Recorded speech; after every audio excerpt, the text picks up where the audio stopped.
Hello guys, and in today's video I'll show you how to enable or disable call forwarding on your Google Pixel 8a.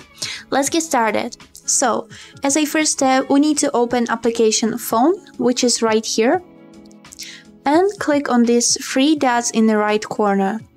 Click on settings and calling accounts. Choose your main SIM card, which are you making calls from, and click on call forwarding. After this, you'd be able to see the settings of call forwarding. For example, always forward, when busy, when unanswered, or when unreachable. To change one of these settings, just simply click on it and write in the number or choose the contact from your contact list. And that works for every option in this list. And that's it.